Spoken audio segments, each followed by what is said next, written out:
Hi friends, today I'm in South Beach. Now this is going to be a very special episode for me because I was born and raised here in Miami. I still have plenty of family that lives here, so I make sure to visit a couple times a year. There's really no place quite like it. Truly a melting pot of cultures, making it such a vibrant mix of incredible food. Everything from Cuban cafeteria windows in Little Havana to pork sandwiches in Little Haiti. We're gonna cover some of the places Miamians love, and hopefully you'll get to try it next time you're in 305.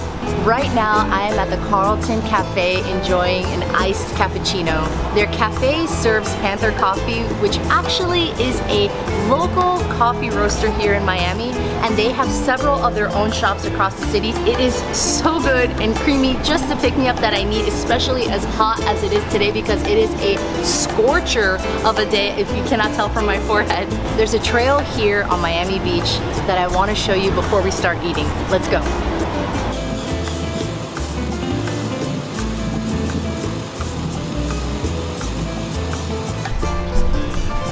We're about to jump on the Miami Beach Walk. Right behind me is the Art Deco district that runs along Ocean Drive. And just across from it is where you'll find the entryways into that beach walk trail that runs 7 miles from South Pointe all the way into Surfside. It is totally pedestrian, uninterrupted by cars. If you're heading north, on the right side, you'll find all of the beach access entryways, and on the left, you'll see all the entryways to the hotels and their pool bars. You can stop in, get a pina colada and a nice drink, or you can just keep walking.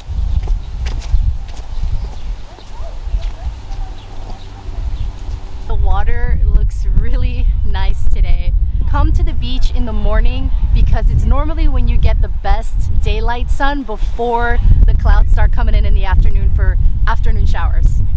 Yes, Miami Beach might be one of the most touristed beaches in the world, but really don't let that keep you away from here. It is really worth coming to check this out. And it's such a long, expansive beach that you can find somewhere that is not too busy, and the further north you go, the less dense it is. Come check it out. It's a beautiful place to spend a day.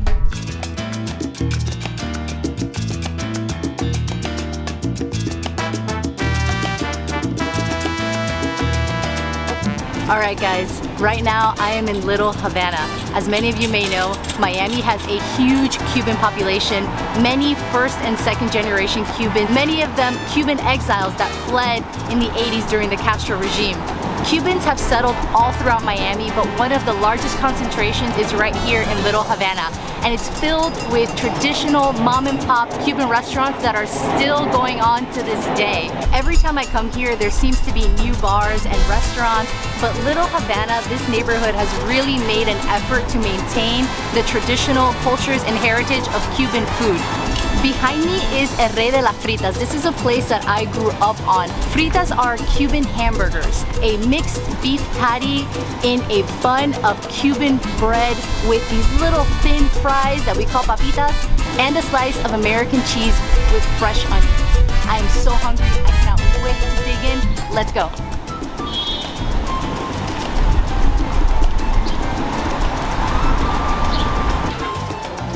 It is the case that in most parts of Miami, Spanish is spoken as the first language, and that's no more true than it is here in Little Havana. However, the people are very patient, and so you will be able to communicate, and all the menus are also translated in English. Alright, the frita and my batido de mamey has arrived. This is the combo that I always go for. I love the sweetness of the mamey, and then you have that crunchy, salty frita. Look at this sandwich, this toasted Cuban bread bun, and as soon as you lift it, you see all of these fresh fried papitas or little potato crisps covering the meat patty.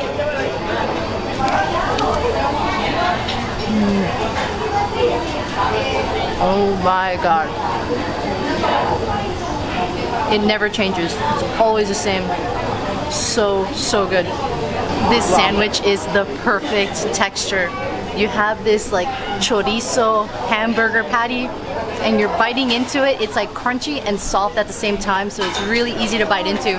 But you have the crunchy of those super thin potato strips, the onion, that paprika, chorizo flavor of the patty, and then the Cuban bread on the outside. This is the best. This is one of the best hamburgers you'll ever have. I also had to get a batido de mamey. That's a mamey milkshake. It is literally the mamey fruit, milk, and some sugar blended up with ice, and it's so refreshing. Perfect for these super, super hot summer days.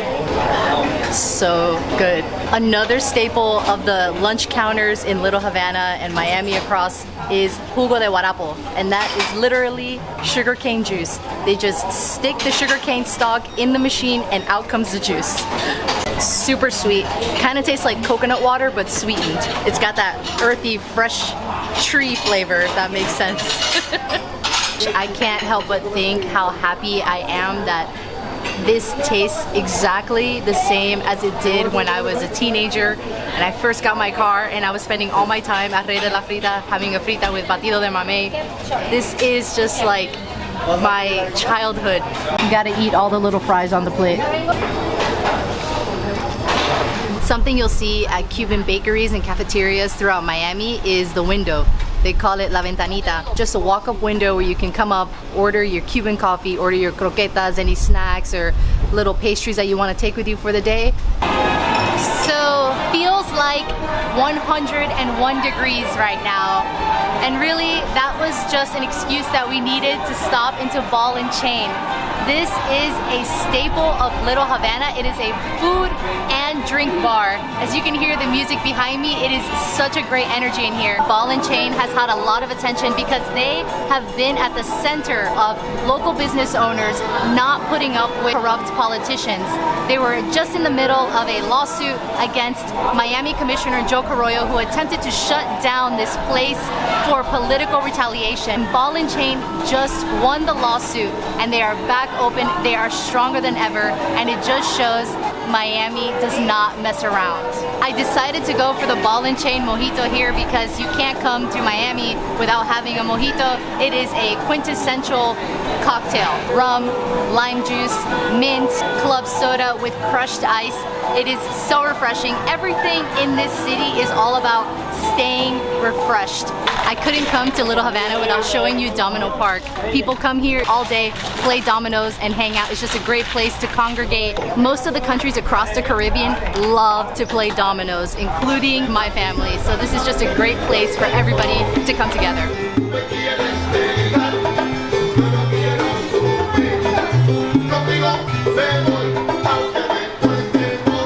One more place I want to show you guys in Little Havana is Sandwich. This place actually opened up after I left Miami, but I've heard tons of great things about it and that they have a really good Cuban sandwich. Let's go check it out.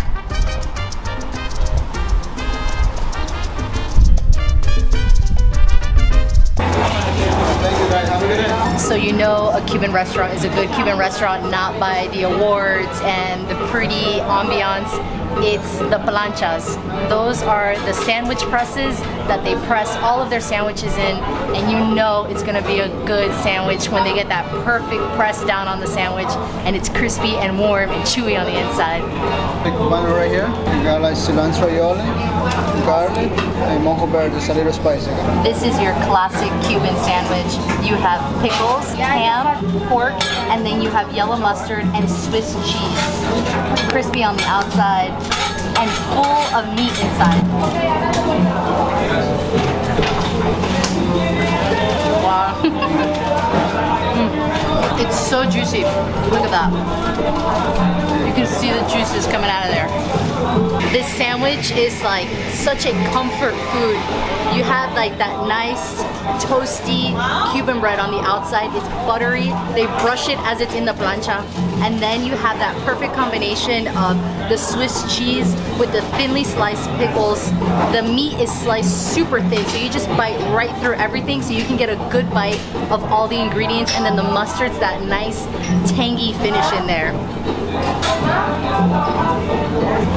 I want to try some of this mojo sauce.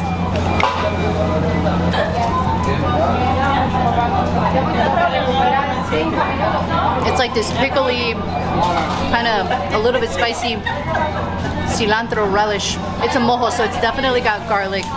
lime juice, onion in there, hot pepper or tomatillo in there. It's really good, very refreshing. The sauce complements the pork so well. Vinegariness you get from the pickle and that you get from the mustard with a little bit of spice added into it, some herbiness. I really love how thin these pickles are. I'm a huge fan of pickles, but I don't like when you bite into a sandwich and the whole pickle comes out. This one's, they break easily, so nice, but still crunchy. We're in a part of town called Tamiami, way out west, approaching the Everglades, like it's right there. And we're at a bakery called Party Cake.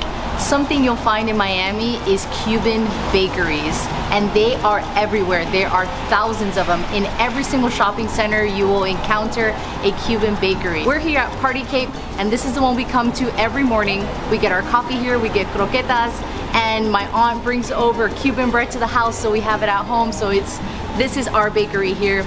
Today I'm having a colada, a traditional Cuban coffee drink. A lot of times you'll be in a place, in a store, at work, and somebody will bring by a colada, and it's something that you share with the people that you work with, people that you love. It's kind of a communal offering. They give you these little thimble cups because this is a small cup of coffee, but it's extremely potent, and it's filled with sugar. It's made with Café Bustelo. It is a very, very heavy cold espresso. They mix it with sugar that kind of makes it this nice frothy foaminess to it, piping hot, and you serve it in these little cups. Let me show you right now. All right, so normally the way this works, you'll be in a setting, whether it be at work or a house or something, and it's kind of like a way for people to say, I love you, I care about you because I'm bringing you coffee, I know you need it, and I'm gonna share my coffee with you. So here's un cafecito. That's what it is right there. This perfect little shot of very, very strong espresso with a lot of sugar. That's it. You sip it.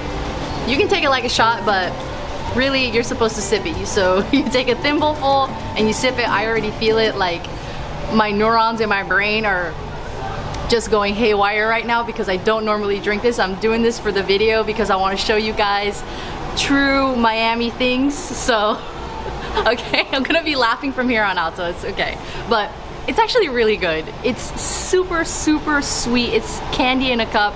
It's like the most toffee, coffee-y candy you can ever eat. You can have this with a tostada, pastelito, croqueta, whatever, which I'm gonna have a ham croqueta right now. I wanna show you this too. All right, so in this cute little lunchbox bag that you have here, you get your little white bag of your croquetas. Some places serve it with crackers. If you get it at a restaurant, they'll serve it with like lime and stuff, but really the whole idea of a croqueta is a snack. It's your morning snack, it's a breakfast or a midday thing. When you go to a party, everybody's got croquetas out there. They have like the little party-sized ones that are a third of this size, and you can eat like 80 of them in one sitting. A croqueta is also an iconic thing. They even call this place Croqueta County, okay? If you know, it's Croqueta County. This is a ham croqueta. The bakeries will have them like chicken, cod, or ham, but the ham is the most popular one. It's like this ground ham paste, or ground chicken, or the ground cod.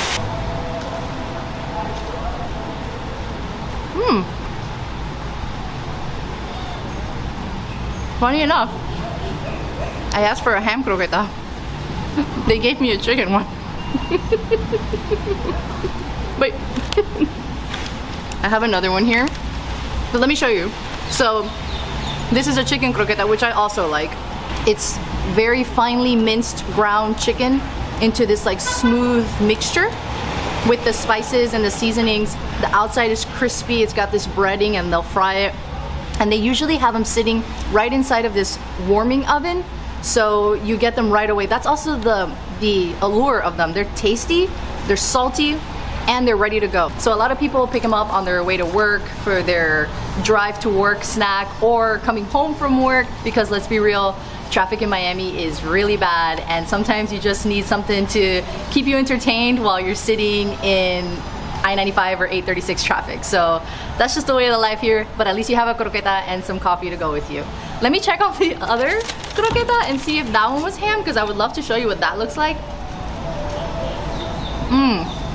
No, still chicken. But let me tell you, I've never been mad at eating a croqueta, so this is not a punishment at all. I love croquetas. I miss them when I'm not here. And this chicken croqueta is really good. So for today, we're doing chicken croqueta. Maybe tomorrow we'll do some ham.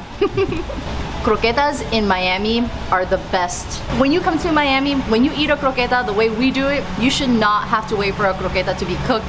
The croquetas are ready and they are ready to go. You should not be waiting 5-10 minutes. Get yourself a croqueta, get yourself a colada, because that is the Miami experience. Turns out it was a ham croqueta. The paste is so smooth and creamy that you can easily confuse it for chicken, and that's where I made the mistake, but it is actually ham, so I had to come back, and I also don't really need another excuse to get a croqueta. So good. Look at the inside of that. Look how creamy and smooth that is, and it's very light in color. It's so delicious.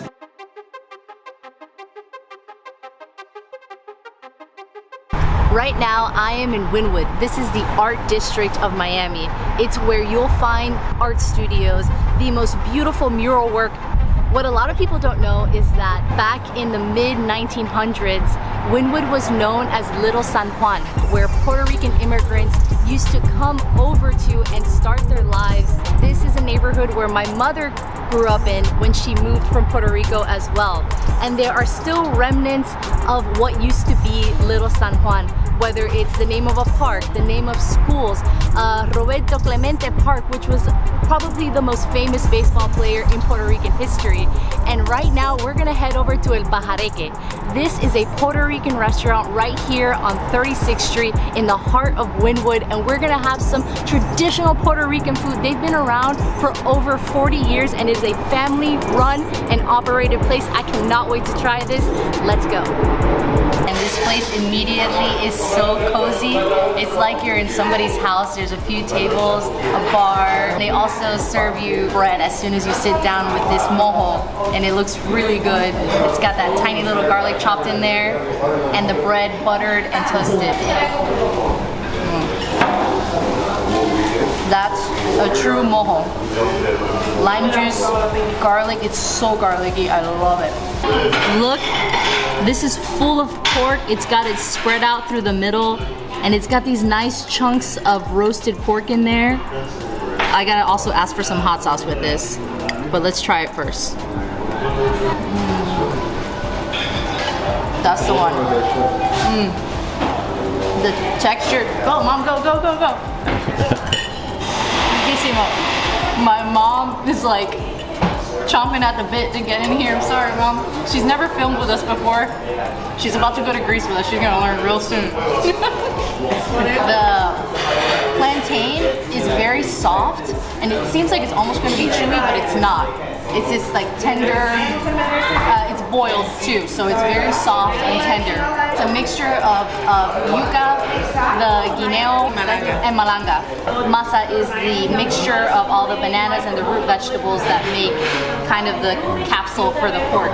They're wrapped in a sheet of banana leaf and then in paper and tied. So you throw them in there in a boiling pot, and it gets also the flavor of the banana leaf. This is awesome. Let's try the Alcapurria. This is made with the savory banana and then ground beef inside. Check that out. But this is just straight banana.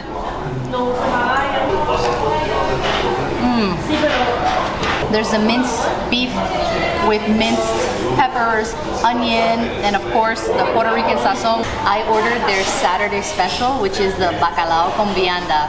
This is a staple of Puerto Rican cuisine. It's salt cod that's been soaked and boiled and shredded. And here it's served with tomato and onion, as well as root vegetables, which we call viandas. It's the savory banana, yuca, and malanga. Look at this big flaky piece of fish. I'm gonna go in for that one first. The bacalao is nice and hot, very flaky, and you have the tomatoes that's like kind of like a crisp freshness to it. Definitely gonna add some hot sauce to this. It's not very salty. And then you have the viandas, which are super chewy, moist, and it's got like that nice heartiness to it. That's a home-cooked style meal. Per my mom's advice, you gotta chop up the banana, chop up the malanga and the yuca, and mix it all in. And then I'm also gonna put some vinegar on here. And this banana, if you like leftovers, you can save this and you can have it for days. The idea is to get a little bit of everything in a bite. That's the best way to do it for sure. I wanna try my mom's lechon and mofongo. Mofongo is the plantains, and it's mashed up with pork rinds and the pork jus to moisten it. Normally served with a consomme of chicken broth, and you can pour it over. Woo! And then you can wet the mofongo more like that. And then I'm gonna get a piece of pork, put it right here.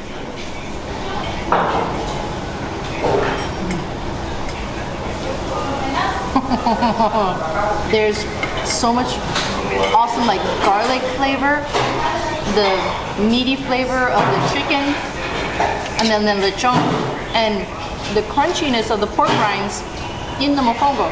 It's all perfectly dispersed in there. So you have a little bit of pork rind, plantain in every bite. So that's an amazing dish right there. They give you so much pork.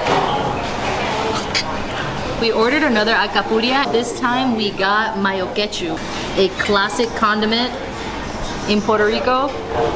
It's literally mayonnaise and ketchup, and they sell it in the supermarkets and in the stores.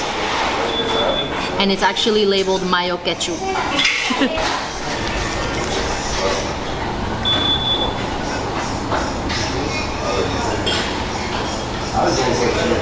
Oh yeah.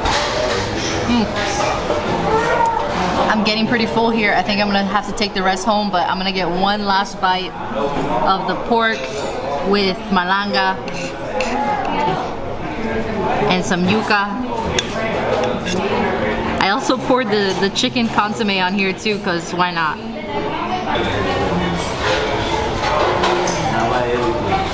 Perfect last bite.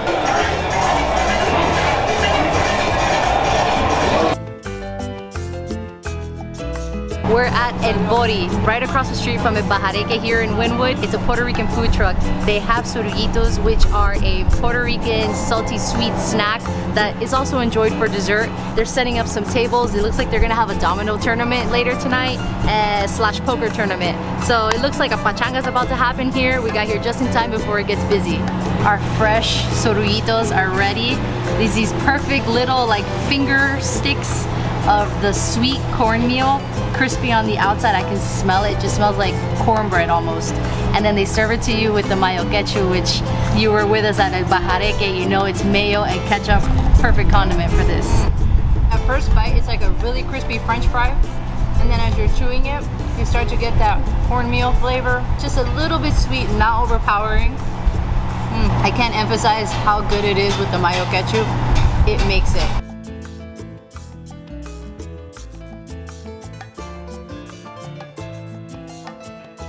While we were filming, we encountered some audio difficulties, but I could not leave Miami without showing you this amazing pork sandwich restaurant. It's called Papo Llega y Pong, and it's located in the Alapata neighborhood. This is a predominantly Dominican neighborhood, and these sandwiches are a perfect reflection of the fantastic food you can find here. What makes these sandwiches so decadent is the method of preparation.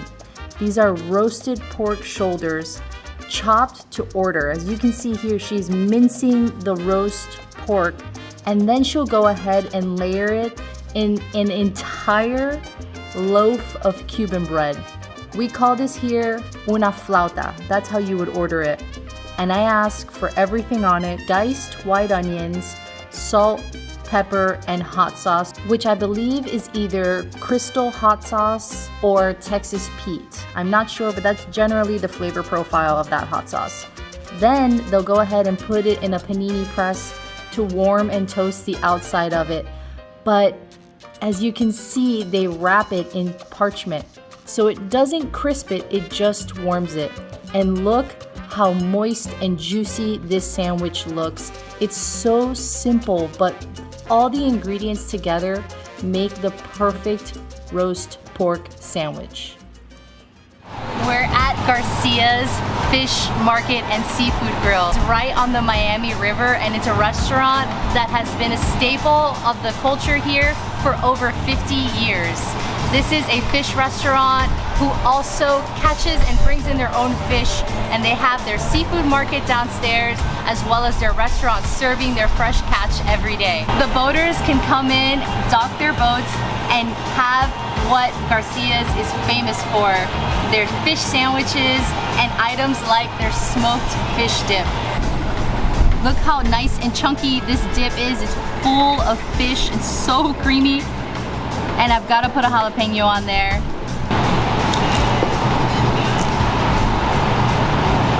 Awesome.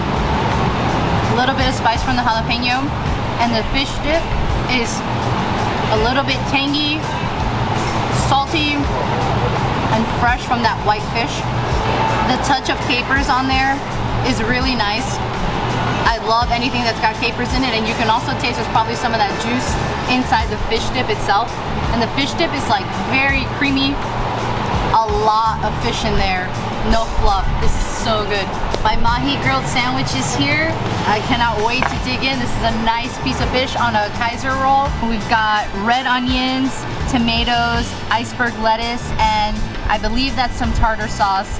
There's a, let me open this up. It's like a green mojo that I guess I could dip my sandwich into and also have with my tostones on the side here. These tostones look really good, nice and golden brown.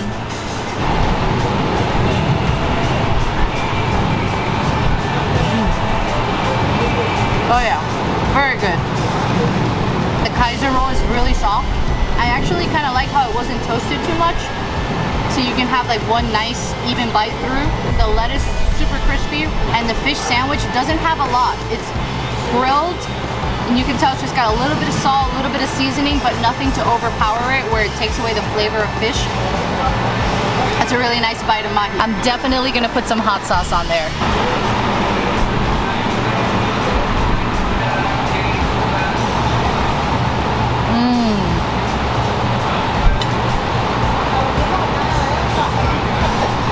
That's the bite. We try the tostones with some of this mojo. They're really hot.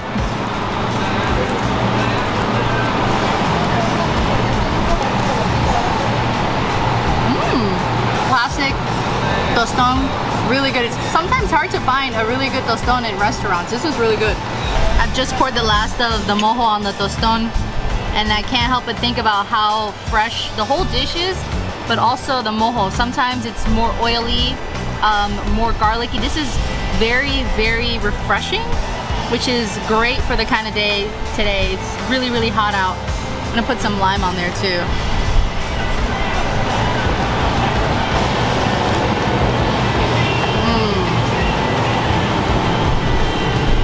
That's how you do it. You pour the mojo on top, let it soak into the toston so it gets a little soft. Then you get the perfect ratio of chewy and crispy. That's the one.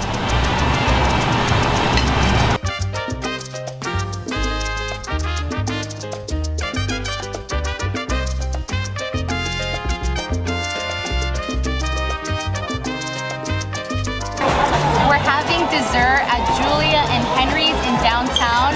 This is a total 3-floor food and drink hall. They've got restaurants up and down for 3 whole floors.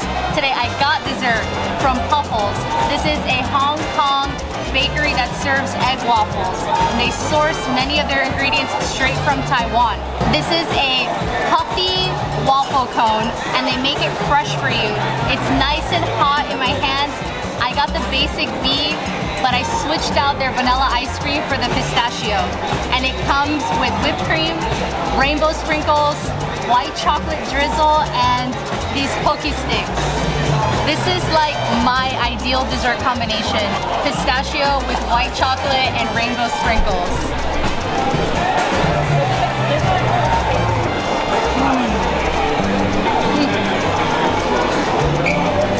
The waffle is so soft and fluffy. It's very much the mouthfeel of like an egg custard. Very fluffy. Sweet, but not too sweet. And I just got the crunch of the sprinkles, and the ice cream is softening now. Let me try this pistachio. Let's do this.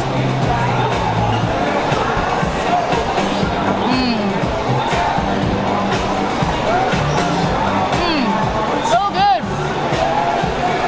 Wow. That's really good. I thought this was gonna be like punch you in the face sweet. It's sweet, it's dessert, but it's really well balanced, and I can't emphasize enough how much I really like the egg waffle. It's very fluffy. I'm almost biting into air. It's so good.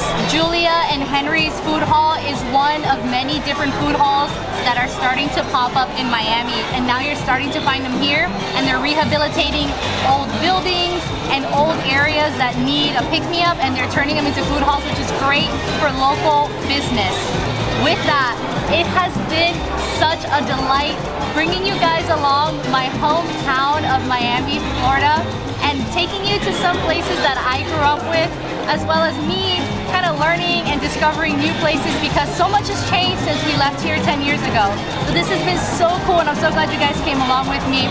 If you enjoyed this video, don't forget to like and subscribe to our channel so you can get more of our videos.